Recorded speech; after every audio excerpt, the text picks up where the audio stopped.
Bueno, con respecto al primer nivel del eje hipotálamo hipófisis gonadal, es el nivel hipotalámico.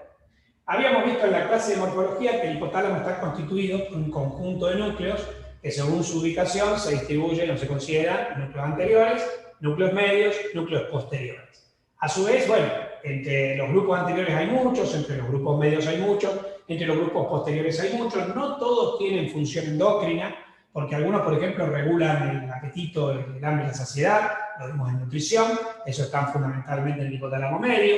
Otros regulan la conducta, forman parte del sistema límbico, de la porción subcortical del sistema límbico, estos se encuentran en el hipotálamo posterior, están vinculados a la regulación de las emociones.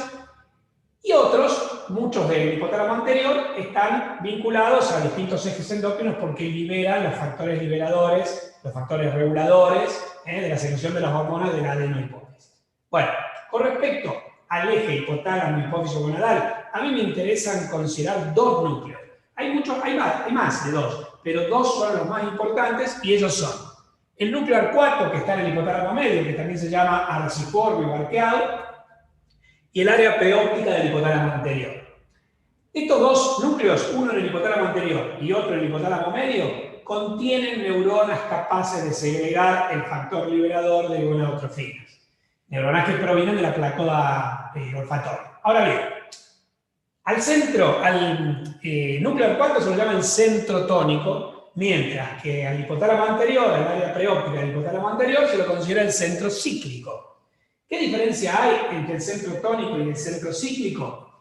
El centro tónico no tiene dimorfismo sexual, es igual en varones que en mujeres, y una vez que establece la pulsatilidad en la pubertad de los pulsos de GNRH, los mismos se mantienen uniformes a lo largo del mes, que es lo que pasa en los varones. En los varones, al llegar a la pubertad, aumenta la regularidad del pulso de GNRH, aumenta la amplitud del GNRH, pero la secreción pulsátil no se modifica a lo largo del mes. En la mujer, en cambio, sí. Los pulsos tienen una frecuencia en la fase folicular temprana, la frecuencia es superior en la fase folicular tardía, y esta frecuencia superior garantiza, entre otras cosas, una ovulación, y después la frecuencia se hace inferior en la fase lútea. Bueno, ¿quién regula esto? Esto lo regula el centro cíclico.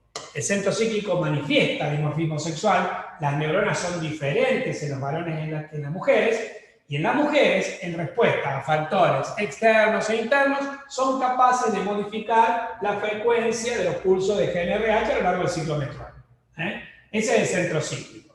Bueno, en cada uno de estos núcleos, los centros existe lo que se llama, por algunos autores, el centro generador de pulsos, que en realidad no solo tiene las neuronas secretoras del factor liberador de gonadotrofinas, sino que además hay otras neuronas que segregarían sustancias que estimularían o inhibirían a las neuronas a la secreción del factor liberador de gonadotrofinas. ¿Cuáles son estas sustancias? Entre los factores estimuladores de la secreción de factor liberador de gonadotrofinas tenemos algunos aminoácidos como el glutamato y el aspartato, algunas hormonas como las catecolaminas, hormonas no sexuales como las catecolaminas, la leptina, segregada por el tejido adiposo y que alcanza su importancia en la pubertad, en el desencadenamiento de la pubertad, y también los estrógenos, que eso lo habíamos hablado, cuando superan cierto umbral de 300 picogramos por mililitro, que eso se alcanza a mediados del ciclo menstrual y allí tenderían a desencadenar un feedback positivo. Esos serían, entre otros, los factores estimuladores. Y entre los factores inhibidores tenemos algunos algunos aminoácidos o derivados de aminoácidos como la glicina y el GABA. El GABA es el ácido gamma-aminobutírico. Después también los péptidos opioides, las endorfinas, las encefalinas, la dopamina, que con las catecolaminas generan un sistema que se llama un sistema dual catecolaminergico-dopaminérgico, en el cual las catecolaminas estimulan, la dopamina inhibe. Y después, por ejemplo, las hormonas, estrógeno, andrógeno, los estrógenos, una dosis menor a 300 picogramos por mililitro, y la progesterona y los andrógenos a cualquier dosis causan feedback negativo, o sea que son inhibidores. Y después voy a agregar la melatonina, que es segregada por la glándula pineal y que también tiene un efecto, que en los animales está perfectamente demostrado, en los humanos hay estudios que parecieran demostrarlo, un efecto inhibidor sobre el eje hipotálamo hipófisis gonadal. Entonces, estimuladores e inhibidores. Bien, ¿Cómo actuarían los estimuladores e inhibidores? Lo harían no directamente sobre las neuronas que segregan factor liberador de gonadotrofinas, teniendo en cuenta incluso que, por ejemplo, nosotros siempre hablamos, nosotros rara vez hablamos de la catecolamina y la dopamina, rara vez hablamos de la melatonina y la leptina, por ahí los mencionamos cuando hablamos de pubertad o de los fotoperíodos, etc. Pero siempre hablamos, cuando hablamos del feedback o de los factores que regulan el eje, hablamos de los estrógenos, andrógenos y progesterona. Pero, por ejemplo, algunos autores han demostrado que no existen receptores en las neuronas secretoras de GnRH, por ejemplo, para los estrógenos, andrógenos. O sea que, ¿cómo es que el estrógeno, los andrógenos, los progestágenos actúan sobre una célula que no tiene receptores para ello?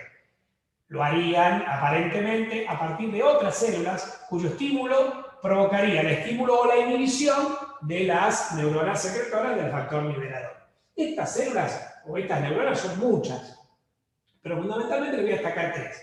Unas recientemente descubiertas, que son las neuronas quispeptidérgicas, que liberan una sustancia que es la quispeptina, que tiene un efecto estimulador sobre la secreción del factor liberador de gonadotrofinas.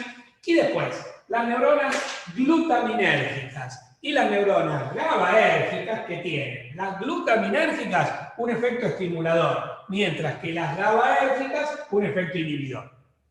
Estos efectos estimuladores o inhibidores de las neuronas glutaminérgicas y GABAérgicas se pueden manifestar en forma directa o en forma indirecta. Por ejemplo, el glutamato podría estimular en forma directa a las neuronas peptidérgicas secretoras del factor liberador de gonadotrofinas, o en forma indirecta lo que hacen es estimular a las neuronas quispeptidérgicas para que liberen quispeptina, para que estimule a las peptidérgicas liberadoras del factor liberador de gonadotrofinas. Con respecto a las neuronas GABAérgicas, lo que harían sería inhibir directamente a las neuronas GnRH-érgicas o inhibir a las quispeptidérgicas para que éstas no estimulen a las neuronas secretoras del factor liberador de gonadotrofinas. Es decir, es mucho más complejo que una sola célula que segrega una sola hormona y que es directamente estimulada o inhibida por factores. Los factores aparentemente estimularían o inhibirían a neuronas vecinas en ese centro generador de pulso a aquellas que segregan el factor liberador. Por supuesto que hay muchos estudios al respecto. Si vos te metés en el PubMed, que es donde se publican, donde hay publicaciones, permanentemente suben las publicaciones, las nuevas investigaciones, los estudios sobre tal o cual proceso biológico, va a haber un montón de estudios sobre el eje hipotálamo hipofisio-gonadal que demuestran esto, demuestran lo otro. Bueno, a ver. ¿Y cómo operan los factores externos y o internos? ¿Cuáles son estos factores externos e internos?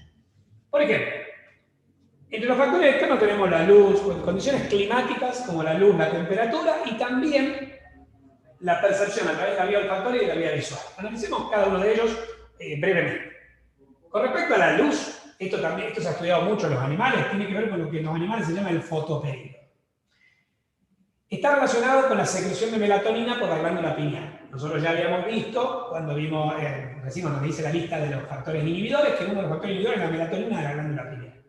La glándula pineal fabrica melatonina, principalmente durante la noche, a partir del aminoácido del neurotransmisor serotonina, que a su vez deriva del aminoácido triptofano. Bien, la glándula pineal es inhibida por la luz y estimulada por la oscuridad. Quiere decir que la luz, si inhibe la glándula pineal segrega menos melatonina. Si segrega menos melatonina, hay menos inhibición del eje, con lo cual la luz estimularía el eje.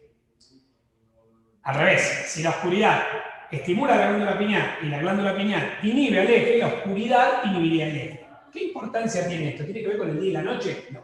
Tiene que ver con los periodos llamados estrales y anestrales que muchos animales de reproducción sexual que viven en el medio natural, en estado salvaje, tienen. O sea, pocas hembras y pocas especies de animales menstruan.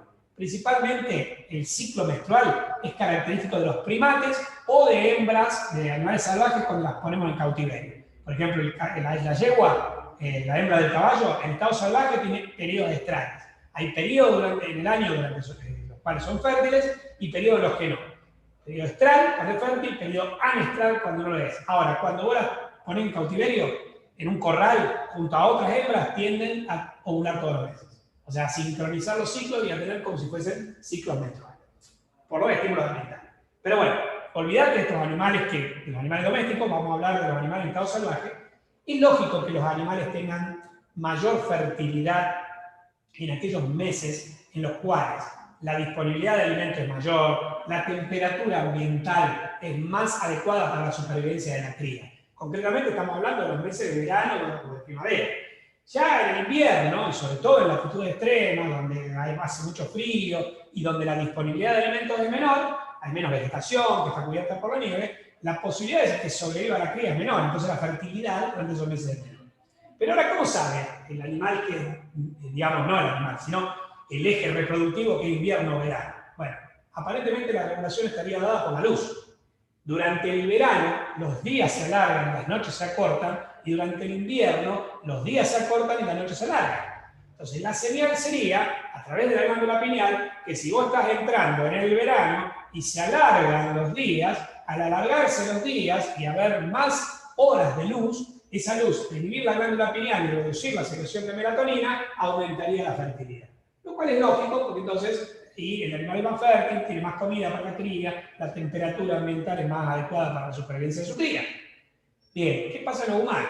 Los humanos, básicamente, no estamos expuestos a estos factores. Nosotros, gracias a la cultura, que nosotros podemos, por ejemplo, en invierno nos abrigamos porque generamos prendas para abrigarnos, y digamos, la cantidad de prendas que nos ponemos es más gruesa y más capas de prenda en invierno que en verano, entonces nosotros mantenemos una temperatura constante en cualquier mes del año, abrigamos al bebé si nació en invierno, o sea que no se va a morir de frío, porque nosotros nos garantizamos que eso no ocurra, y lo mismo pasa con el alimento. Nosotros vamos al supermercado y tenemos leche todo el año y tenemos carne todo el año, pero porque lo producimos industrialmente. Entonces los humanos, la lógica indicaría que la luz no tendría que afectar el eje hipotálamo hipófisis gonadal. Sin embargo, y sorprendentemente, algunos estudios que están hechos, que se hicieron en los países nórdicos de Europa, a ver, estas diferencias entre el día y la noche son más notorias cuanto más nos alejamos del Ecuador. A lo mejor, en que el verano y el invierno en el Ecuador, la diferencia puede ser de 1 hora, de 2 horas, no sé, entre el día y la noche, no es muy significativa. Pero si vos te vas cerca del círculo polar ártico, o cerca del círculo polar antártico, a lo mejor la diferencia es de muchas más horas entre el día y la noche. Bueno, no existen poblaciones nativas de humanos en el círculo polar antártico, lo que hay es base militar en Antártida, pero sí existen poblaciones adaptadas a vivir cerca del círculo polar antártico, por ejemplo los esquimales, en el norte de los países nórdicos de Europa, en el norte de Finlandia, en el norte de Suecia, en el norte de Noruega o también en el norte de Canadá. Bueno, entonces, estudios que se hicieron sobre estas poblaciones se vio que en los meses de invierno disminuye la fertilidad. O sea, analizando las curvas hormonales, analizando las tasas de ovulación, disminuyen en invierno y aumentan en verano. Coincidente con lo que pasa en los animales que viven en el medio salvaje. Pero bueno, insisto, primero que son estudios, estos estudios están escritos en León Sperov, que es el libro de endocrinología ginecológica e infertilidad, pero que, digamos, también debieran ser corroborados por otros estudios, un análisis más amplio, metaclínico, como se llama, ¿no? Metaanálisis. Bueno, lo que les quiero decir es, en los animales se ha visto que la luz tiene vinculación. ¿Qué pasa con la vía visual y el olfato? Nuevamente con la vía visual se ha visto que algunos animales ante la percepción del macho pueden ovular. Por ejemplo, esto pasa en las aves, en las palomas. Las aves tienen algo que es el cortejo, como se lo llama, en el cual el macho de las aves infla las plumas del pecho, de las alas, etc. Tiene un patrón de cortejo que obviamente varía de especie de ave a especie de ave, pero todas manifiestan eso, el pavo real abre la cola, y etc. ¿Por qué? Porque las aves se estimulan visualmente. Cuando la hembra percibe a través de la vía visual ese cortejo del macho, muchas hembras ovulan. En los humanos es ridículo, una mujer no va a ver un hombre atractivo a ovular. Eso no pasa en los humanos. Pero bueno, básicamente, a pesar de las diferencias con el resto de los animales, no nos olvidemos que nosotros somos animales y que muchas cuestiones físicas y biológicas son similares a las de los animales. A lo mejor no en cuanto a la vía visual, en la percepción la vía visual opera más sobre la libido, opera más indirectamente sobre la reproducción al aumentar la libido. O sea, si vos ves una persona que te gusta, ¿sí? Y eso de que te gusta también tiene que ver con los condicionamientos sociales, los modelos identificatorios promovidos por los medios masivos de comunicación, un montón de cosas que tienen que ver con la cultura, nuevamente en lo humano. Pero bueno, siempre hay un ideal de belleza para cada sociedad, para cada cultura, y entonces cuando vos te enfrentás, digamos, visualmente a ese ideal de belleza, a lo mejor eso te proporciona un aumento de la libido. Y si te aumenta la libido y tenés ganas de tener relaciones sexuales, a lo mejor la posibilidad de que te puedas reproducir es mayor. Pero no es que vos viendo alguien que te atrae vas, como en el caso de la mujer, va a ovular. ¿Entiendes? Eso no se ha visto en los humanos.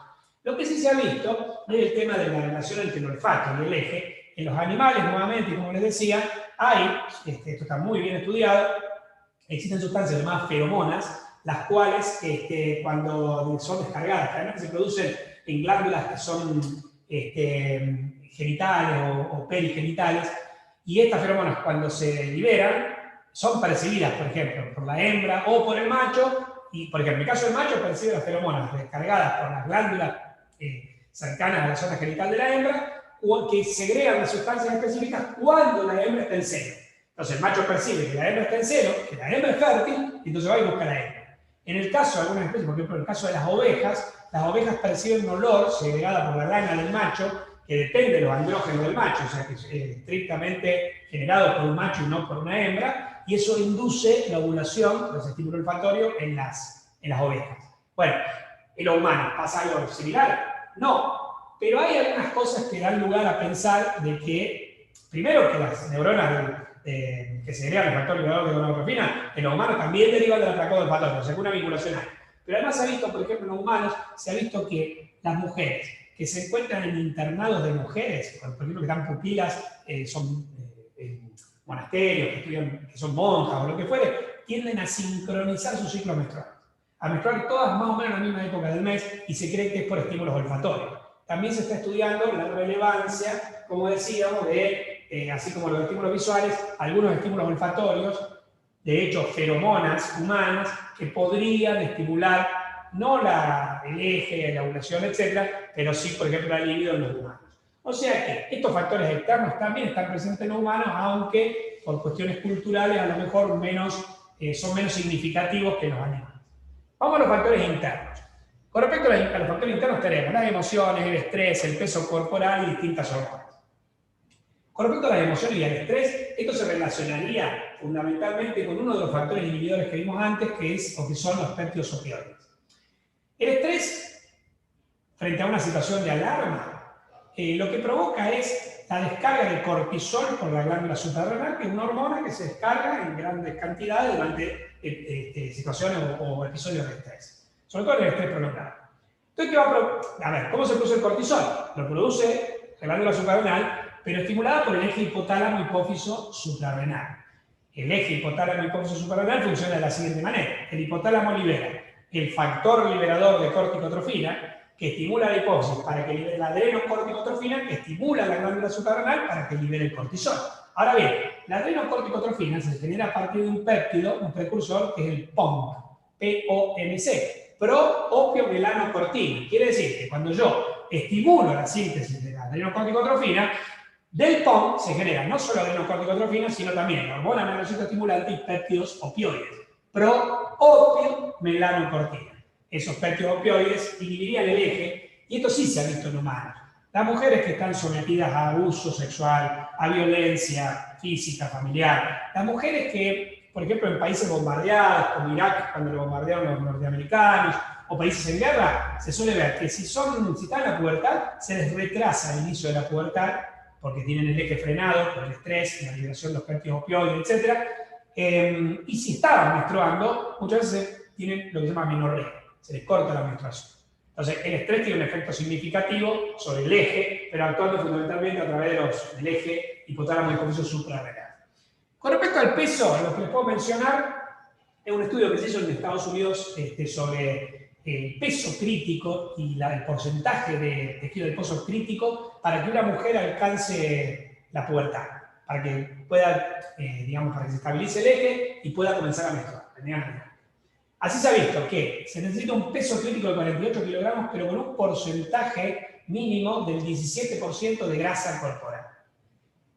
¿Qué relación tendría la grasa? Aparentemente, y esto lo van a ver, se los voy a explicar yo en la clase de pubertad, la grasa liberaría leptina, y la leptina se cuenta entre los factores que estabilizarían el eje, que estimularían al eje. Entonces el peso corporal estaría relacionado con eso. Y con respecto a las hormonas, lo que habíamos dicho antes. O sea, hay hormonas que estimulan el eje, como los estrógenos en elevadas dosis, como las catecolaminas en dosis moderada, y hormonas que la inhiben, como por ejemplo los estrógenos en baja en dosis inferiores a los 300 picogramos por mililitro, la progesterona y la testosterona, los andrógenos, a cualquier dosis. Bueno, entonces, ¿cómo operan los factores que estimulan? Los factores que estimularían a las neuronas glutaminérgicas a la vez que inhiben a las GABAérgicas. Pueden hacer una de las cosas o las dos. Si estas se estimulan y estas se inhiben, las glutaminérgicas estimulan a las quispeptidérgicas, que estimulan a las peptidérgicas y a su vez estimulan directamente a las neuronas productoras del factor liberador de gonadotrofina. ¿Cómo operan los factores que inhiben el eje? Estos inhibirían a las glutaminérgicas o al mismo tiempo que estimularían a las GABAérgicas. Pueden hacer una de las dos cosas al mismo tiempo. Pero si se estimulan las GABAérgicas, estas inhibirían directamente a las GnRHérgicas o a las quispeptidérgicas para que dejen de liberar quispeptinas y de esta manera no se estimulen las neuronas peptidérgicas. Bien, en resumen, cuando esto en el primer nivel, que es este, se termina estimulando la neurona productora del factor liberador de gonadotrofina, esta neurona, que es una neurona parbicelular o parvocelular, que se encuentra en el núcleo 4, en el área preóptica del hipotálamo, lo que hace es lo siguiente. En el cromosoma 8 se activa el gen del GnRH, el gen se transcribe como cualquier gen, se genera un ARN mensajero que va a los ribosomas, y en los ribosomas se traduce generando una preprohormona, que es un péptido de 92 aminoácidos. Esta pasa al interior del RER, ¿sí?, del retículo endoplasmático rugoso, donde se rompe, liberándose el péptido liderosenial, que es un péptido de 23 aminoácidos, principalmente hidrofóbicos, que está en uno de los extremos de la proteína para que la misma entre a las vesículas del RER, porque atraviesa fácilmente su membrana. Una vez que está dentro del RER, saca el péptido senial para que no salga del RER. Bueno, el RER lo va a conducir al Golgi, se van a producir una serie de modificaciones y ahí, a todo esto, cuando la preprohormona de 92 aminoácidos pierde el péptido senial de 23, se transforma en una prohormona que tiene 69 aminoácidos. Esta prohormona en el Golgi, en los granulos secretores, se signa en 3. Se cortan los 69 aminoácidos y se libera el péptido GAP, que es un péptido asociado al factor liberador de gonadotrofina, que tiene 56 aminoácidos, y que algunos autores han postulado que sería un estimulador de la secreción de prolactina, ¿sí? Después se libera un tripéptido de uno de los extremos de la prohormona y se libera el factor liberador de gonadotrofinas, que tiene 10 aminoácidos, es un decapéptido, el cual se libera a la sangre portal. En resumen, la hormona del primer nivel, esto después del ciclo hormonal, mañana mismo se los voy a dar, la hormona del primer nivel es el factor liberador de gonadotrofinas. Tienen que saber 5 cosas de esto, que es la composición química, el origen, la solubilidad y transporte, dónde tienen los receptores, qué tipo de receptores son, cuál es el mecanismo de acción y, digamos, cuáles son sus órganos blancos y su función, y la regulación. Con respecto a la composición química, es un péptido de 10 aminoácidos, un decapéptido, o sea que pertenece al grupo 1 de hormonas según la clasificación del blanco, del libro de química biológica, que es el blanco. Según el origen, bueno, lo que decíamos antes, se origina en el centro generador de pulsos, neuronas parbicelulares del hipotálamo anterior en el núcleo del área preóptica, o del hipotálamo medio en el núcleo 4, diferencia en lo que es el centro tónico y el centro cíclico, esa cuestión del dimorfismo sexual y bla, bla, bla. Después, con respecto al transporte y la solubilidad, se transporta en sangre portal libre, porque es hidrosoluble. Es un péptido hidrosoluble, así que se transporta libre en sangre portal. Con respecto a su órgano blanco, es la hipófisis, esto lo vamos a ver en segundo nivel. La hipófisis tiene una adeno y una neuro. La adeno tiene una par distal y una par intermedia y una par tuberalis. La par distalis tiene células cromófobas y cromófilas. Las cromófilas pueden ser acidófilas o basófilas. Las basófilas pueden ser gonadotróficas, corticotróficas, tirotróficas. Entonces, el órgano blanco, la célula blanca son las células corticotróficas, las células cromófilas, basófilas, corticotróficas de la pars distalis de la adenohipófisis. Células, repito, células cromófilas, en afinidad por el colorante, basófilas, se tienen con el colorante básico, gonadotróficas, segregan el factor liberador de, segregan las gonadotrofinas de la pars distalis de la adenohipófisis. ¿Estamos? Bien. ¿Dónde tienen los receptores? En la membrana. ¿Cómo actúa la hormona esta? A través del sistema de segundos mensajeros. Concretamente puede actuar por la proteína GS, GQ, GI. ¿Sí? O sea que puede tener efectos estimuladores o inhibidores. Cuando la secreción es pulsátil, el efecto suele ser estimulador, porque estimula a la GS o a la GQ. La GS estimula la producción de AMP cíclico y la GQ la del IP3, el inositol trifosfato y el diacilglicerol. Ahora, cuando la secreción es tónica, cuando no se alcanzó la pulsabilidad o es demasiado elevada o demasiado baja, puede tener un efecto inhibidor porque se une a la proteína GI, o estimula a la proteína GI. Bien, o sea que por eso es requerida una pulsatividad que se adquiere en la pubertad para que tenga su efecto estimulador. Bueno, y después la acción, esto lo vamos a ver en la próxima clase, en el próximo nivel, es la de estimular la secreción de las gonadotropinas. ¿Estamos, queridos? ¿Qué decimos? Bueno, copien esto y con eso terminan primero.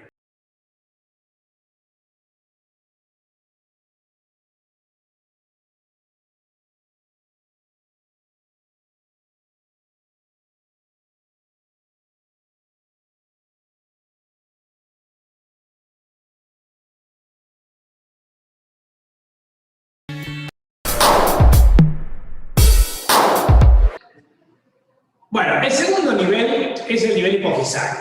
En este nivel comprende la pars distalis de la adenohipófisis, o sea, de la hipófisis glandular, concretamente las células cromófilas basófilas gonadotróficas, es decir, el gonadotrópico.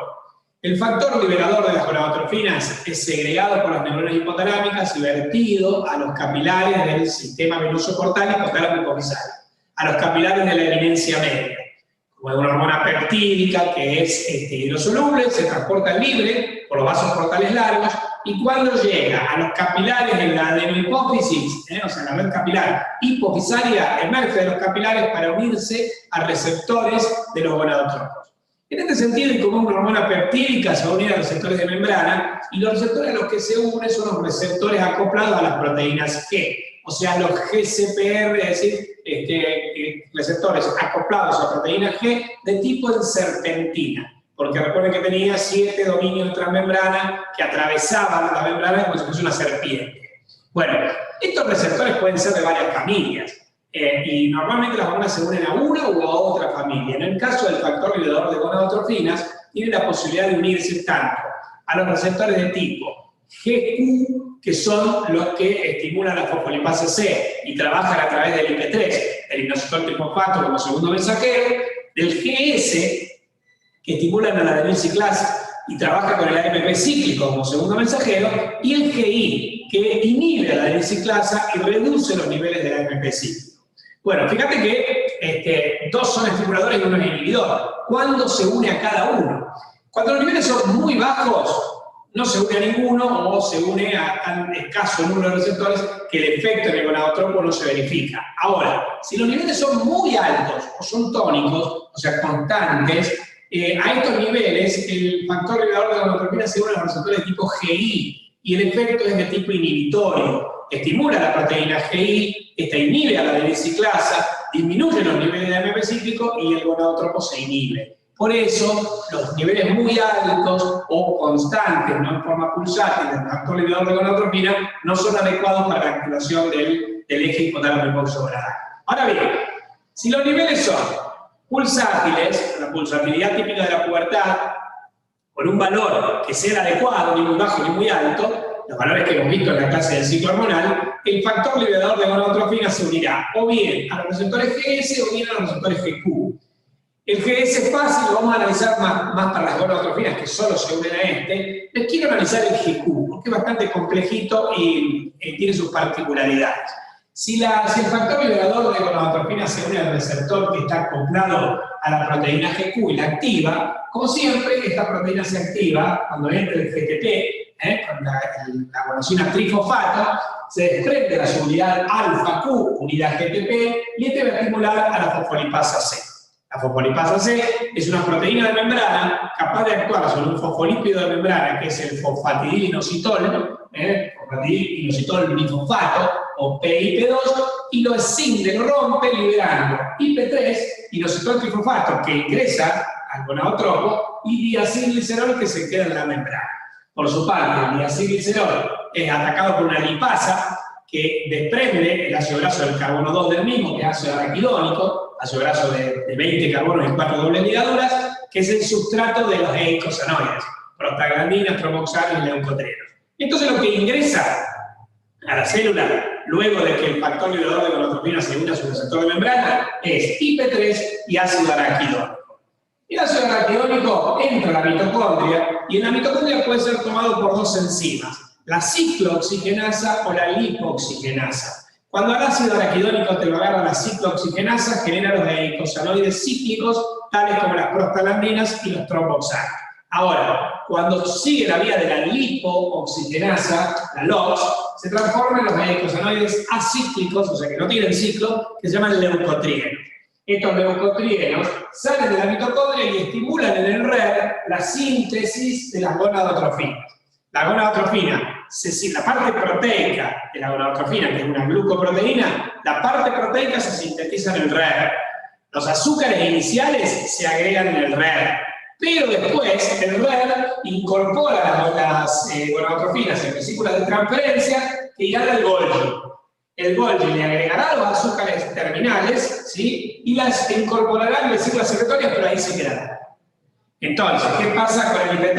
El IP3 se une al RER, el RER abre canales de calcio, el RER libera calcio, 4 átomos de calcio se unen a una molécula que se llama calmodulina, que es concretamente una proteína reguladora del citoplasma. El complejo cacal estimula la proteinquinasa C y la proteinquinasa C estimula el citoesqueleto para que se produzca la exocitosis de las gonadotrofinas a la sangre general. Entonces, vos fíjate que por un lado tenés síntesis y por otro lado tenés eliminación. Entonces, este es uno de los factores propuestos para el feedback positivo, según el cual cuando los estrógenos a una dosis determinada, pero por debajo de 300 picogramos por mililitro, estimulan la síntesis, pero no la liberación. Entonces, como son dos procesos independientes, el gonadotropo podría acumular vesículas con gonadotropina para responder rápidamente cuando se produzca un pico de estrógenos y liberarlas a la sangre portal. Es uno de los mecanismos que podemos ver nosotros. Bueno, entonces, este sería el segundo nivel, el nivel hipofisal.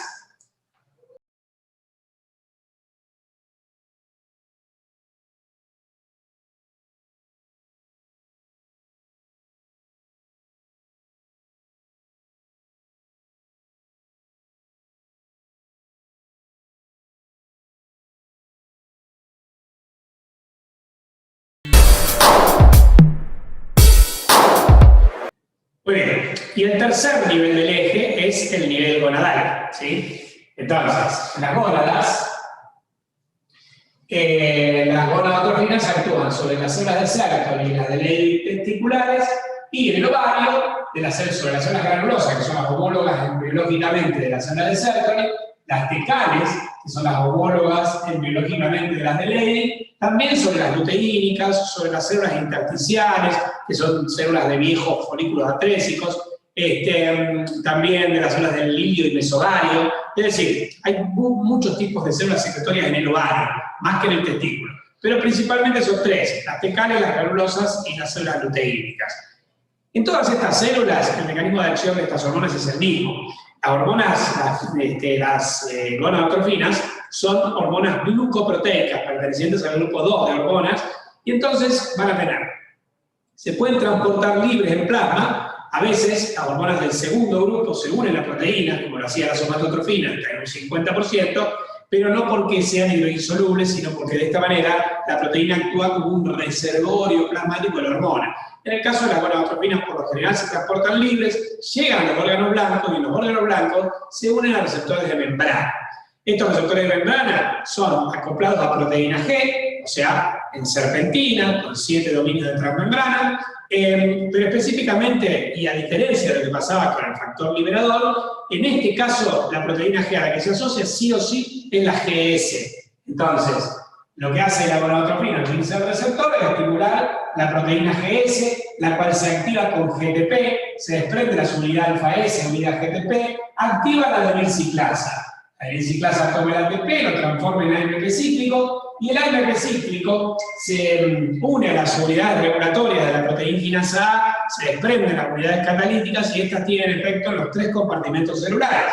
Es decir, pueden actuar sobre los mecanismos de transporte actuando a nivel de la membrana, pueden actuar sobre los sistemas enzimáticos del citosol, o bien, a nivel nuclear, pueden estimular la unión del KER, que es la proteína de unión a elementos de respuesta nucleótidos cíclicos, que se va a unir a estos CRE del ADN para estimular, para, digamos, regular la transcripción de genes del ADN.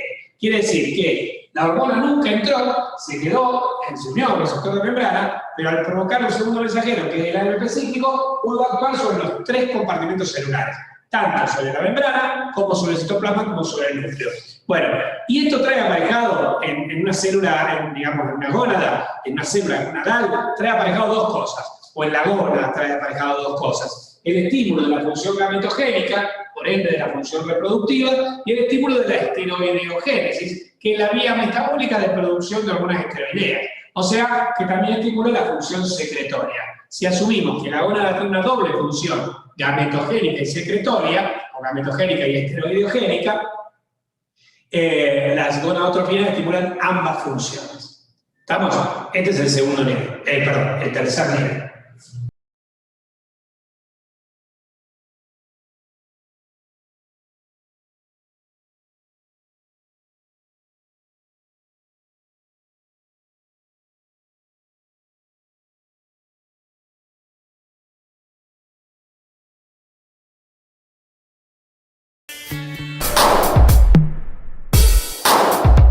Bueno, pues vemos, esto ha sido bien desarrollado, los 3 niveles, el eje hipotálamo hipófiso gonadal, especialmente el primer nivel que es el hipotalámico, que es el más complicado, y aquel sobre el cual se descubren cosas nuevas permanentemente en los distintos papers, etcétera, que uno va leyendo. Bueno, en la próxima clase lo que voy a hacer es profundizar el tercer nivel en el hombre y en la mujer. O sea, concretamente vamos a hablar del eje hipotálamo hipófiso gonadal en la mujer y el eje hipotálamo hipófiso gonadal en el varón. Uno para los P2, otro para los P3, pero en realidad, si vos estás hablando del eje hipotálamo hipófiso gonadal en cualquier UP, te lo pueden relacionar o te lo pueden hacer comparar entre el hombre y la mujer. Nos vemos muy veloz y sigan cuidados.